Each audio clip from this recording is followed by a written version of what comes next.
Here we go. This is the third quarter of the St. Joe's Prep. Central New York. 6A. 6A state championship game. Will start first possession of the second half, and they are in a big hole here. And what they did well in that first half, if they were able to and use if back because Central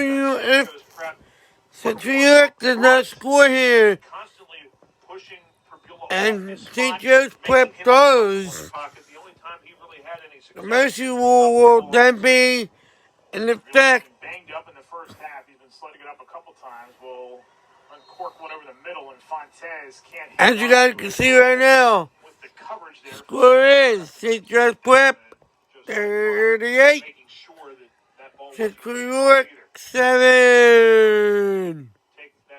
Who's watching? Who's watching? Come out, tell me. Say, yo, what up? Regardless, a record-setting season for Central York, whatever this final score ends up becoming here tonight. And they have had a historic season as Purbulo is trying to make something happen here early in this third as he looks down the middle of the field for no good. By David Watson. And that right there, Eric, is the slight difference between the accuracy of Kyle McCord and of Bo Purbulo. And Purbulo really improved his accuracy. Maloya. Where if he puts Maloya. pull it in. It's just slightly behind him. Maloya. They're down at 10 from the 16. As they'll try to go on the ground here and make something happen. And there he is. Nothing there for Central York. They had a tough time running the football in the first half. Just 12 carries for 16 yards. And Sturgis stopped there, and Central York will punt it away. That Sturgis had one big run, but it came. Here we go. The run was about a 37-yarder. And once that one was negated, there was absolutely nothing else happening on the ground for the Panthers in the first half. Malik Cooper is back to receive the punt, and he's had a nice first half as well. 2 catches for 89 yards, including that big touchdown you saw there in the highlight package. And Purbulo will punt it away.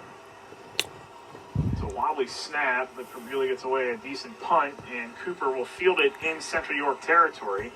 Nice move to the near side. He's going to have Purbulo to be to the outside. Nice cut back by Cooper, and he takes it to the house. Uh-oh. Everything right. Oh! Now the mercy rule is in effect, ladies and gentlemen.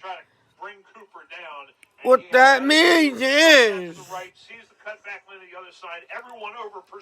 it will be run o'clock from here, 1 out. Overtime. Still explosive as Chada's going to attempt the extra point here. That's his second kick return of the season. Overtime will not be at 1 o'clock.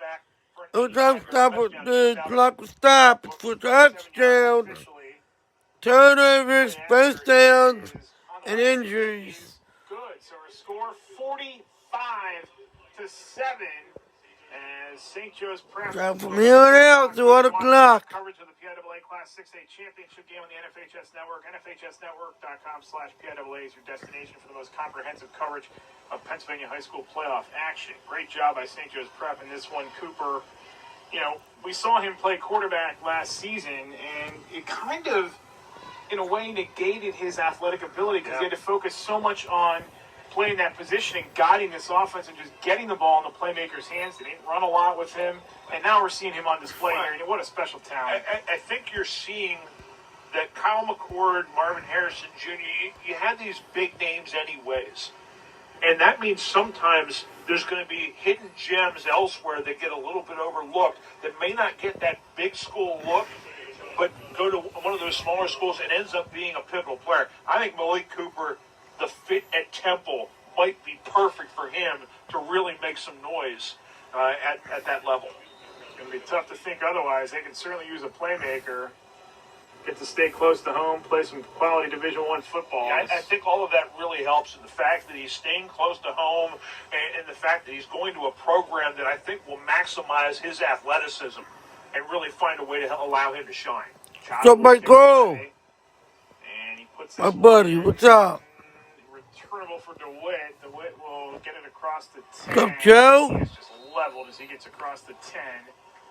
Good special teams tackle that time by Sean Walker, one of the reserve defensive backs. And here comes Bo Perbula in the Central York offense. Hey, Mike, are you related to the Kip Landon who just got signed by the Union? Second half.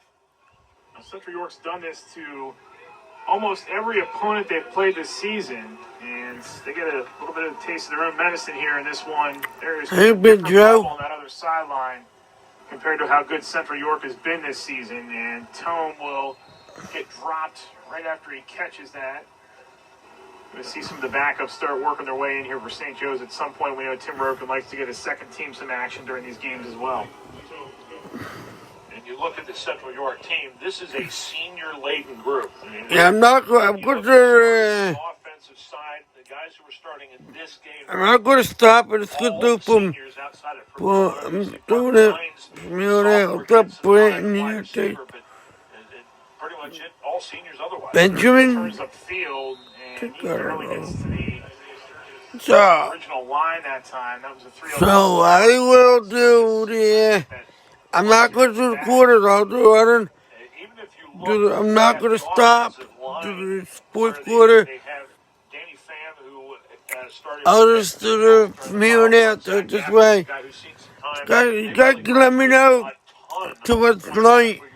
I'll fix it, but A special group of players who deserve I'll try to fix Perbula it. under heavy pressure throws. Pass for the intended receiver right. Rawls is too high. They will have to punt it away here again on 4th and 10.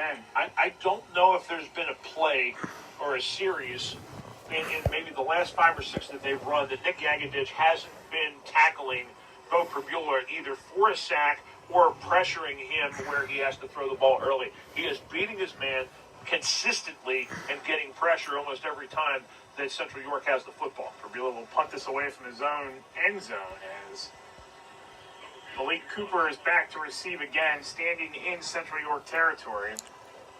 And Perbula does a nice job showing what kind of athlete he is. He angles that one towards the sideline. Cooper touched it, bounced up in his hands, bounced off his hands, and out of bounds. So ball will go back over midfield, and St. Joe's Prep will start with about half a field plus 2 yards here to work with 8:42 to go. And enjoy it because this might be the last time we see this starting group out there on the field.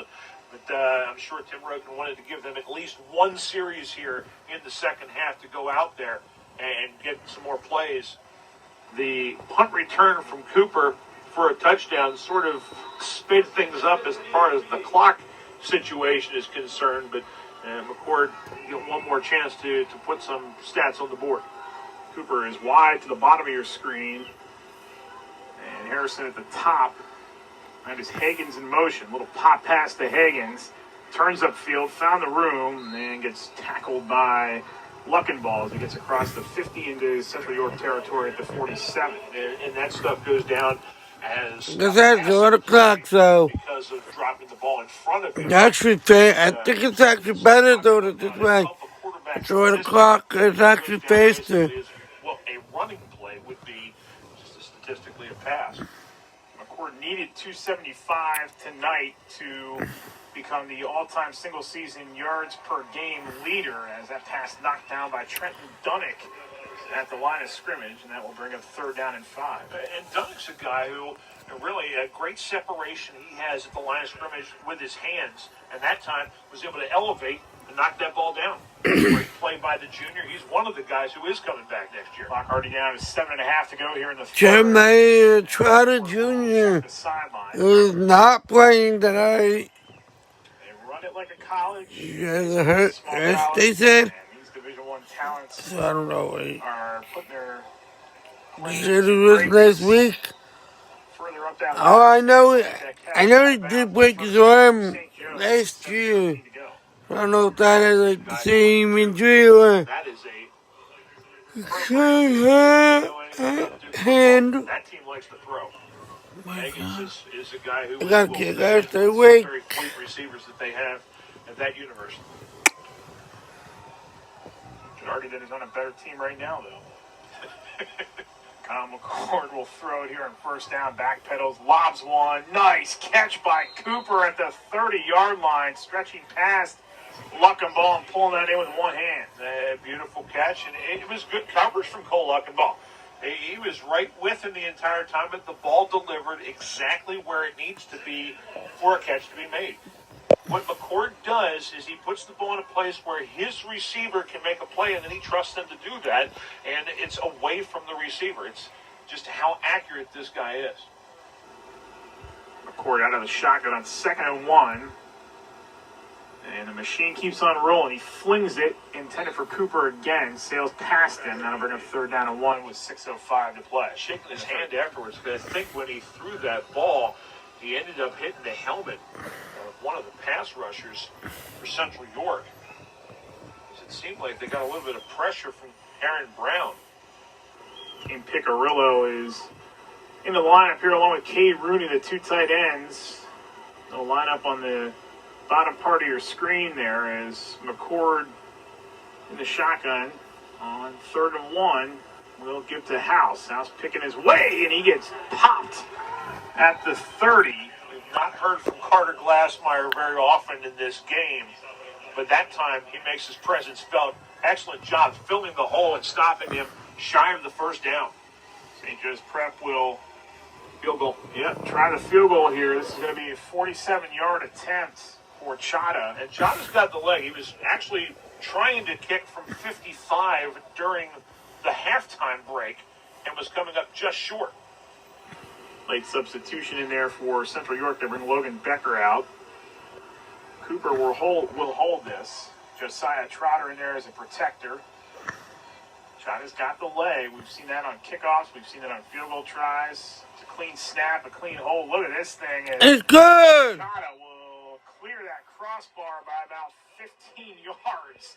And look at how he dances off the field. This guy is as fired up as you'll ever see a kicker as he extends that St. Whoever now is St. Joe's 48, Central York 7. Season, and that one had plenty of leg on it. He could have made that one probably another seven yards, I think, beyond. Maybe he had the leg from about 55 that time. Just buried that one. And as you said, very excitable. And you like to see that out of the kicker. Yeah, you do.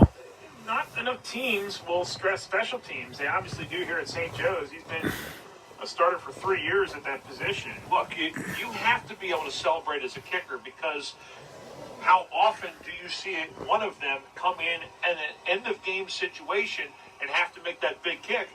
You've got to be able to run away from your teammates and be able to celebrate before they can catch you. So it is important. That's maybe more than anything else why your kickers have to participate in your sprint drills and things like that, because they don't want to get hurt. Go, boys. Team-winning kick, having to sprint away from the rest of the team before they get buried. Yeah, just a junior, too, so he is going to be back for this St. Joe's team next year. You're talking about Central York and how much they have to replace. I mean, this generation, this era of St. Joe's football is going to go through some turnover after this game is done. They obviously will have to replace the names like Higgins and McCord and Harrison and Talley. Keenan Nelson will still be there. Maurice Clark will still be there. Do you doubt this team will find a way to get back here, though, next year? No, not at all. And Josh Barlow, a guy that we saw as a running back the last 2 times they've been here, he might get more carries next year. Dane Picarillo will be the interesting name, 13. He's the backup tight end. He's also one of the backup quarterbacks. Cooper is the second-team quarterback. Picarillo is the third team. Picarillo has seen more snaps at quarterback this season, though, just to keep Cooper out there as a wide receiver. So he figures to be in the mix to start next year. And he's got good size. He's 6'2", 215 pounds. And I'm sure with a full offseason and no pandemic, hopefully, next year, he'll have the full offseason as Chata's kickoff will be in the end zone for the touchback. But he'll have a chance to work with Tim Roken. He'll have a chance to go to camps. He'll have a chance to develop an offense behind Piccirillo next year if that's the direction they go. And you're mentioning the offense, and I'm going to mention the other side of the ball, because what do they bring back there? 3 of the 4 starting defensive linemen. They bring back Josiah Trotter, who is going to anchor that defense like no other. Patrick Doyle, Danny Bryce, also guys who are in the linebacker rotation, and Keenan Nelson in the secondary is a guy who they can build around there too. Purbuella to throw it, and that one intended near side for Parker Hines, covered by Josiah Trotter. Yeah, Emilio Agard is a freshman defensive back, too, whose name we haven't called much. Sure. He's been out there a couple times, but this generation of defensive backs has been really good, too. So they have some stability at that position as well with those 2 who can anchor the corner spots, and they'll fill in the pieces. We know that. They'll be right back in contention next season as Purbuella throws, catches made. I know that. By Wright Rawls to get the first down across the 30, and he is tackled there by Sean Walker and others for St. Joe's Prep that time. And what you're saying about this team reloading, very true. But you've got a squad who I think next year, the defensive side of the ball is going to be their identity as opposed to maybe the offensive side. It's probably going to be more of Wasn't made it to the end of the game.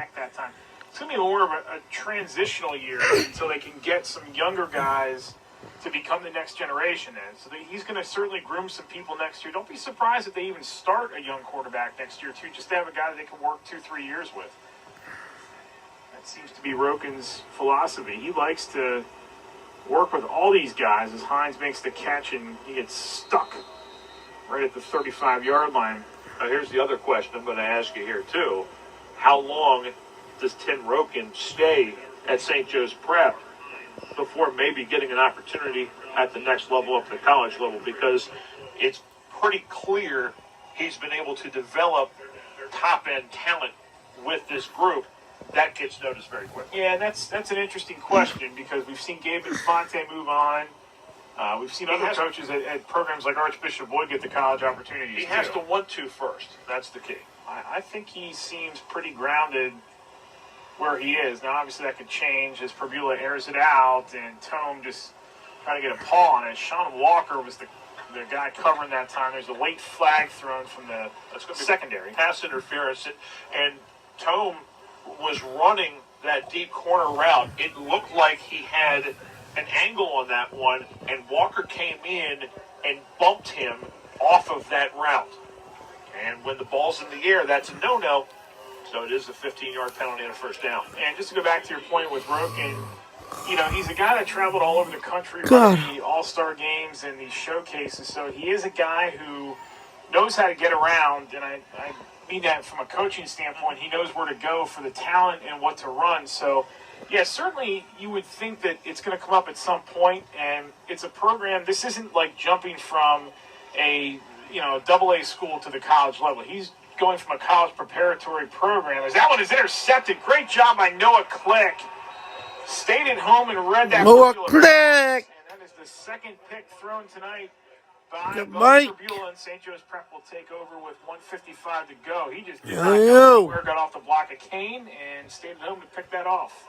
I'm not even sure where he was throwing that ball because it looked like his intended receiver, possibly was Montez, who had fallen down and didn't have a chance to stop the shovel pass going forward at that point. This is the last game of the weekend. Last game of this for the high school football championship. High school football season, too. The connections are there. You know, Infante's loyal to the guys that he's coached with in the past. We've already seen what he's been able to do with this squad, and we've also seen just how the best game for last. Relates to the players and the guys at this age group. So stays out there. Hagens the catch. He turns upfield. Nice run by Samir Hagens after the catch as he is down to the 25. I also think that next year is going to be the first year where he has to build the program. And the first 2 years, yes, he's inherited it, but the coaching philosophy is a little bit different from Gabe Infante. Next year, he has to actually kind of put his staple in the paper of that program to keep it together. So I think he kind of wants to have that challenge, and he knows it won't be easy, but he also knows that he's going to have the resources and the talent to do it.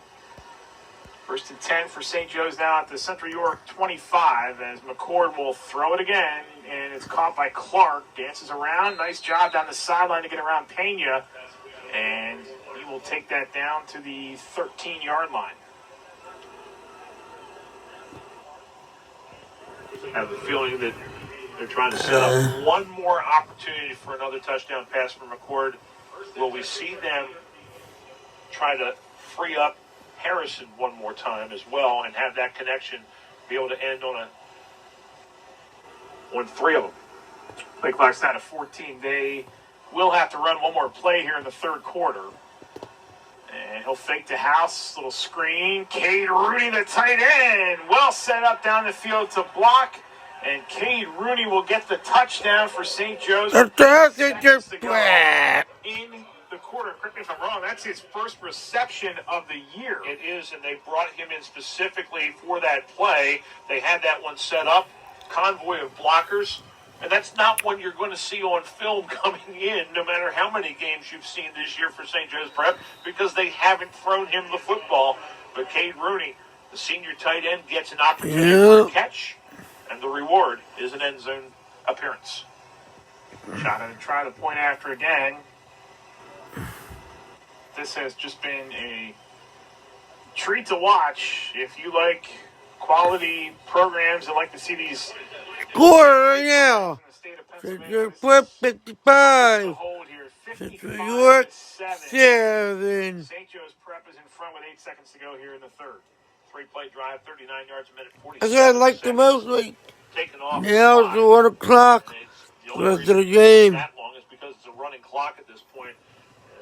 St. Joe's Prep, the efficiency that they move the football, and you have a deflated team on the other side right now. I mean, they're trying, but at this point, trying to really motivate yourself to continue on in a game like this is just virtually impossible. You're already looking at the scoreboard. This is something that you have not seen or even close all season long if you're Central York. And at this point, it's going to be difficult to look back at this appearance for them initially as a positive. Well, guys, I'm going to stop this game at the end of the third quarter. I'm so tired. I got to go to bed. In terms of what they were able to do. I know St. Joe's won, so it's going to be a nightmarish one when they try to recall the game and actually what happened in it. But it's something they'll be able to talk about, that they were in a state championship game. Trying to kick this one away with 8 seconds to go in the third quarter. And Jerry Yanchuk, we talked about Roken and having to rebuild a program. You have said it numerous times as Simpson gets a nice return across the 25, still going across the 30, and it's Atkins who makes the stop.